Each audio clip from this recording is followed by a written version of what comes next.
जय हिंद दोस्तों, मैं हूं अनूप और आप सब लोग देख रहे हैं ग्लोबल कॉन्फ्लिक्ट। दोस्तों आज के वीडियो के दोनों पार्ट में ही मैं आप लोगों को दुनिया के दो नया आधुनिक और फ्यूचर जनरेशन के फाइटर एयरक्राफ्ट के बारे में बताऊंगा, जिनमें सबसे पहले पार्ट में होगा जापान की तरफ से बनाया जाने वाला नेक्स्ट जनरेशन के फाइटर एयरक्राफ्ट FX के बारे में, जहां पे जापान द्वारा हाल ही में इन एयरक्राफ्टों को लेकर किया गया है कुछ बड़ा खुलासा। जबकि दूसरे पार्ट में मैं आप लोगों को रशिया का नेक्स्ट जनरेशन का और एक फाइटर एयरक्राफ्ट के कॉन्सेप्ट के बारे में बताऊंगा, जिसे लेकर रशिया की तरफ से बड़े ऐलान तो किया गया है, लेकिन क्या रशिया को इसमें मिलेगा कोई नया फायदा? क्योंकि रशिया ऑलरेडी अपने सुखोई Su-57 को बना रहा है, तो इसमें दूसरे एयरक्राफ्ट का जरूरत किस लिए है? तो डिटेल में जानने के लिए वीडियो के आखिर तक बने रहिए और चैनल को सब्सक्राइब और वीडियो को लाइक जरूर कीजिए। तो दोस्तों, जापान द्वारा अपने फ्यूचर के जरूरतों को पूरा करने के लिए 6th जनरेशन के फाइटर एयरक्राफ्ट के कॉन्सेप्ट को आगे बढ़ाया जा रहा है और इस कॉन्सेप्ट का नाम जापान की तरफ से FX या फिर F3 रखा गया है, जो आने वाले समय में जापानीज एयरफोर्स के एग्जिस्टिंग F2 एयरक्राफ्ट मतलब F-16 के जापानीज वर्जन एयरक्राफ्टों को रिप्लेस करेगा। और अब जापान की तरफ से बड़ा खबर देते हुए बताया गया है कि इन एयरक्राफ्टों के डेवलपमेंट के लिए जापान द्वारा फॉरेन वेंडर के तहत अमेरिका के लॉकहीड मार्टिन कंपनी को चुना गया है। और दोस्तों, अमेरिका के लॉकहीड मार्टिन ही दुनिया का एकमात्र ऐसा कंपनी है जो सफलतापूर्वक ट्रू 5th जनरेशन फाइटर एयरक्राफ्टों को खाली डेवलप नहीं बल्कि ऑपरेशनली इस्तेमाल करने के लिए सप्लाई भी कर रहा है। अमेरिकी लॉकहीड मार्टिन ही है जो F-22 और F-35 जैसे आधुनिक एयरक्राफ्टों को बनाया, जबकि जापान द्वारा अपने एयरक्राफ्टों को बनाने के लिए स्वदेशी कंपनी मित्सुबिशी हेवी इंडस्ट्री को चुना गया है। दोस्तों, आपके जानकारी के लिए बता दूं कि जापान की तरफ से FX प्रोग्राम के तहत करीबन $40 बिलियन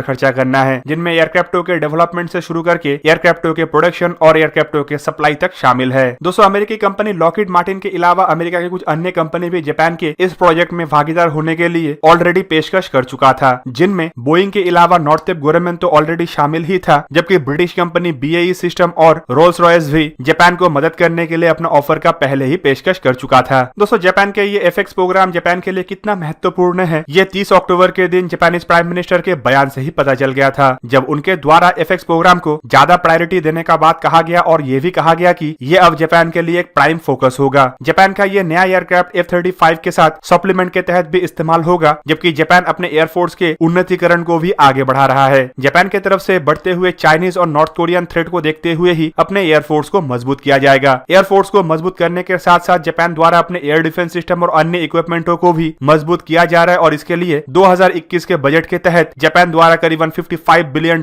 के डिफेंस बजट रखा गया है। दोस्तों, आपके जानकारी के लिए बता दूं कि FX प्रोग्राम के अलावा जापान अपने बेड़े को और उन्नत करने के लिए अमेरिका से भी 146 फाइटर एयरक्राफ्टों को खरीदेगा, जो कि सब के सब F-35 एयरक्राफ्ट है। और अमेरिका की तरफ से जापान को 105 F-35 बेचने के लिए $23 बिलियन का एक समझौते के ऊपर भी क्लियरेंस दे दिया गया है। जापान की तरफ से अपने फोर्स को उन्नत इसीलिए बनाया जा रहा है क्योंकि चाइना के हरकत दिन ब दिन साउथ चाइना सी और ईस्ट चाइना सी में भड़काव होते जा रहा है। चाइना अपने डिप्लॉयमेंट को इस रीजन में आए दिन बढ़ाते जा रहा है और साथ में चाइना ऑफेंसिव हथियारों का भी निर्माण अपने देश में बीते कुछ सालों में काफी ज्यादा बढ़ा चुका है। साउथ चाइना सी के अंदर चाइना का जो डिस्प्यूट है वो अब धीरे धीरे बढ़ते बढ़ते ईस्ट चाइना सी तक पहुंच गया है और चाइना अब जापान के टेरिटोरी के ऊपर भी क्लेम कर रहा है। और इसी वजह से जापान के टेरिटोरियल इंटीग्रिटी को मजबूत रखने के लिए जापान को अपने फोर्स को उन्नत और मॉडर्नाइज करना जरूरी है। दोस्तों, जापान द्वारा लॉकहीड मार्टिन को चुने जाने के पीछे भी सबसे बड़ा रीजन है बीते कई दशकों का लॉकहीड मार्टिन और मित्सुबिशी का पार्टनरशिप। लॉकहीड मार्टिन और मित्सुबिशी के बीच में जापानीज एयरफोर्स के लिए कई सारे फाइटर एयरक्राफ्टों को लेकर पार्टनरशिप किया जा चुका है, जिनमें 1975 के जमाने में F-1 प्रोजेक्ट के तहत जापान का सुपरसोनिक एयरक्राफ्टों का डेवलपमेंट हो या फिर F-16 के तर्ज पे जापानीज एयरफोर्स के लिए मॉडिफाइड F-16 का वर्जन F-2 एयरक्राफ्ट हो। जापान के दोनों एयरक्राफ्टों के ही मैन्युफैक्चरर मित्सुबिशी हेवी इंडस्ट्री है और दोनों एयरक्राफ्टों के डेवलपमेंट में लॉकहीड मार्टिन की तरफ से जापान को काफी ज्यादा मदद किया गया है। इसीलिए लॉकहीड मार्टिन को ही जापान के लिए सबसे भरोसेमंद कंपनी माना जा रहा है और मेरा मानना यह भी है कि यह पुराने पार्टनरशिप को ही आगे बढ़ाने के लिए F-3 प्रोजेक्ट के लिए भी लॉकहीड मार्टिन को ही चुना गया। दोस्तों, जापान के F-2 और अमेरिका के F-16 को जहां पे एक ही तरीके का एयरक्राफ्ट कहा जाता है, वहीं पे अगर बारीकी से देखें तो लॉकहीड मार्टिन और मित्सुबिशी के जोड़ी ने इन एयरक्राफ्टों को F-16 के एक आधुनिक वर्जन में तब्दील किया था। ये एयरक्राफ्ट पहला एयरक्राफ्ट था जिसमें आधुनिक active electronic scan air radar का इस्तेमाल किया गया था और इसे ही देखते हुए माना जा रहा है कि आने वाले समय में F-3 एयरक्राफ्ट भी दुनिया का एक ऐसा आधुनिक एयरक्राफ्ट होगा जो शायद ही कोई देश अब तक डेवलप किया होगा। अमेरिका और जापान के पार्टनरशिप होने के बाद अब माना जा रहा है कि FX या फिर F-3 एयरक्राफ्टों को 2035 तक जापान के द्वारा दुनिया के सामने लाया जाना संभव हो पाएगा और इसका मैन्युफैक्चरिंग भी 2035 से ही शुरू कर दिया जाएगा। दोस्तों, अब चलिए जानते हैं रशिया का नया जनरेशन के फाइटर एयरक्राफ्ट के बारे में। हाल ही में मैं आप लोगों को एक वीडियो के माध्यम से बताया था कि रशिया द्वारा सुखोई Su-57 के निर्माण के बाद अब एक नया जनरेशन के सिंगल इंजन या फिर छोटे आकार के फाइटर एयरक्राफ्ट निर्माण करने का बात कहा जा रहा है। रशिया की तरफ से नया रिपोर्टों के द्वारा खुलासा किया गया है कि इन एयरक्राफ्टों को स्टेल्थ और 5th जनरेशन के डिजाइन के तहत बनाया जाएगा, जबकि इन एयरक्राफ्टों को मैन्ड और अनमैन्ड दोनों वर्जन के तहत ही बनाया जाएगा। पर अब यहाँ पे सवाल ये भी उठने लगा है कि रशिया को अब एक नया जनरेशन के छोटे आकार का फाइटर एयरक्राफ्ट का क्या जरूरत है। जब रशिया द्वारा ऑलरेडी एक 5th जनरेशन के फाइटर एयरक्राफ्ट का निर्माण किया जा चुका है, तो फिर से रशिया क्यों इन एयरक्राफ्टों को बनाने के लिए अपने रिसोर्स और पैसे का इन्वेस्टमेंट कर रहा है। तो दोस्तों साथ में ये भी सवाल उठ रहा है कि रशिया की तरफ से जिस कॉन्सेप्ट को अब आगे बढ़ाया जा रहा है और रशिया का जो असल मकसद है, मतलब एक्सपोर्ट मार्केट में अपने दबदबे को फिर से कायम करने का, वो इन एयरक्राफ्टों के द्वारा पूरा नहीं किया जा सकेगा। कुछ एक्सपर्टों का यह भी कहना है कि रशिया इन एयरक्राफ्टों को एक्सपोर्ट मार्केट में जिस तरीके से उतारने का प्रयास कर रहा है, एक्सपोर्ट मार्केट में असल में इस तरीके का एयरक्राफ्ट का डिमांड ही नहीं है। इसीलिए आने वाले समय में रशिया का ये कॉन्सेप्ट फेल हो सकता है। दोस्तों रशिया की तरफ से twin engine multi role heavy weight stealth 5th generation के सुखोई Su-57 को ऑलरेडी निर्माण कर लिया गया है और माना जा रहा है कि आने वाले 1 से 2 हफ्ते के अंदर ये रशियन एयरफोर्स में ऑपरेशनल शामिल हो जाएगा। प्रेसिडेंट व्लादिमीर पुतिन की तरफ से यह भी इशारा किया गया था कि इन एयरक्राफ्टों को एक्सपोर्ट मार्केट में भी उतारा जाएगा, जिनमें कुछ कमियों के साथ इन एयरक्राफ्टों को ऐसे देशों को सप्लाई किया जाएगा जो रशिया के प्राइमरी हथियारों के कस्टमर है। पर अब जो नया एयरक्राफ्टों के कॉन्सेप्ट को आगे लाया गया है, उसे लेकर रशिया का यह भी कहना है कि ये असल में 5th जनरेशन का एक छोटा वर्जन होगा, जो उन देशों के लिए होगा जो बड़े आकार के एयरक्राफ्टों को अफोर्ड नहीं कर सकता है, या फिर जो 5th जनरेशन के एयरक्राफ्टों को खरीदना तो चाहता है लेकिन बड़े एयरक्राफ्टों के रोल उनके एयरफोर्स में नहीं है। दोस्तों रशिया द्वारा असल में ये एयरक्राफ्ट अपने पुराने कॉन्सेप्ट के तहत ही आगे बढ़ाया जा रहा है, जहाँ पे पहले जब रशिया द्वारा कोई भी फाइटर एयरक्राफ्ट बनाया जाता था तो एक बड़े आकार के और एक मीडियम आकार के एयरक्राफ्टों के साथ ही रशिया आगे आता था। एग्जाम्पल के रूप में सुखोई 27 और MiG-29 एयरक्राफ्टों को अगर देखें तो दोनों लगभग एक ही तरीके का एयरक्राफ्ट है, लेकिन दोनों का आकार में काफी ज्यादा डिफरेंसेस है। जहाँ पे सुखोई 27 एक हैवी वेट 4th जनरेशन के multi role air superiority fighter aircraft है, वहीं पे यही सेम रोल का MiG-29 एक मीडियम वेट का फाइटर एयरक्राफ्ट है। दोनों एयरक्राफ्टों की कीमत और दोनों एयरक्राफ्टों के ऑपरेशनल जरूरत भी डिफरेंट है, और इन दोनों एयरक्राफ्टों को एक ही समय रशिया की तरफ से मार्केट में लॉन्च किया गया था और दोनों एयरक्राफ्टों को लेकर ही रशिया को काफी ज्यादा सफलता मिला था। और माना जा रहा है कि इसी कॉन्सेप्ट को ही रशिया द्वारा आगे बढ़ाने के लिए सुखोई Su-57 के बाद एक छोटे आकार के इसी रोल के फाइटर एयरक्राफ्ट का निर्माण करने का बात कहा जा रहा है। पर जहाँ पे एक्सपोर्ट मार्केट में इसे उतारने के लिए रशिया द्वारा तैयारी किया जा रहा है और जहाँ पे रशिया का यह भी कहना है कि इन एयरक्राफ्टों का कीमत कम रखा जाएगा, वहीं पे अनमैन्ड वर्जन एयरक्राफ्टों के कॉम्प्लेक्सिबिलिटी और एयरक्राफ्टों के कीमत को बढ़ा सकता है, जो एक तरीके से एक्सपोर्ट मार्केट में एयरक्राफ्टों के डिमांड को घटा सकता है। दूसरी तरफ अगर देखें तो रशिया द्वारा हाल ही में कई सारे ऐसे फाइटर एयरक्राफ्टों को भी एक्सपोर्ट मार्केट में उतारा गया है, जो एक तरीके से उन्हीं देशों के जरूरतों को पूरा कर सकता है जो बीते कई सालों से रशिया से फाइटर एयरक्राफ्टों को खरीद रहा है और साथ में हैवी वेट के बड़े आकार के फाइटर एयरक्राफ्टों को अफोर्ड नहीं कर सकता है। एग्जांपल के रूप में MiG-35 एयरक्राफ्टों को देखें तो ये एक आधुनिक जनरेशन के आधुनिक फाइटर एयरक्राफ्ट है, जो लगभग हर रोल निभा सकता है जो सुखोई Su-35 या सुखोई 30 MKI जैसे बड़े एयरक्राफ्ट निभा सकता है, पर यह आकार में छोटा और लागत में काफी किफायती है। तो अगर रशिया की तरफ से नया जनरेशन के एक स्टेल्थ एयरक्राफ्टों को बनाया जाता है जो इसी रोल के लिए परफेक्ट होगा, तो ये रशिया के ही एयरक्राफ्टों के मार्केट को कमजोर करेगा, जो आने वाले समय में रशिया की इंडस्ट्री के लिए हावी हो सकता है। पर फिर भी दोस्तों अगर रशिया द्वारा कोई नया जनरेशन के कॉन्सेप्ट को आगे बढ़ाया जा रहा है, तो ऑब्वियसली रशिया की तरफ से इसके पीछे कोई बड़ा रणनीति होगा और किसी न किसी देश के साथ समझौते के तहत ही रशिया इन एयरक्राफ्टों के डिजाइन और डेवलपमेंट की तरफ आगे बढ़ेगा। एग्जाम्पल के रूप में सुखोई Su-57 के कॉन्सेप्ट को ही देखे तो इन एयरक्राफ्टों को जब रशिया द्वारा बनाया जाना शुरू किया गया था, तब इसका ही एक वर्जन FGFA को लेकर भारत के साथ समझौता किया गया था। जबकि दोस्तों मेरा मानना यह है कि रशिया के फाइटर एयरक्राफ्टों को नापसंद करने के बाद इंडिया के मार्केट के लिए ही रशिया द्वारा यह नया सिंगल इंजन छोटे आकार के 5th जनरेशन फाइटर एयरक्राफ्ट का डेवलपमेंट किया जा रहा है, ताकि रशिया का जो सुखोई Su-57 के FGFA वर्जन इंडिया को ऑफर किया गया था और इंडिया के जो पुराने एयरक्राफ्टों को रिप्लेस करने के लिए इंडिया द्वारा प्रयास किया जा रहा है, उस प्रयास में रशिया अपने भागीदारी को निभा पाए। तो दोस्तों ये था आज का वीडियो। अगर आपको वीडियो अच्छा लगा तो इसे लाइक कीजिए और मेरे चैनल को सब्सक्राइब कीजिए और साथ में बना हुआ बेल आइकन को भी प्रेस कर दीजिए ताकि आप मेरा वीडियो देख पाए सबसे पहले। जय हिंद।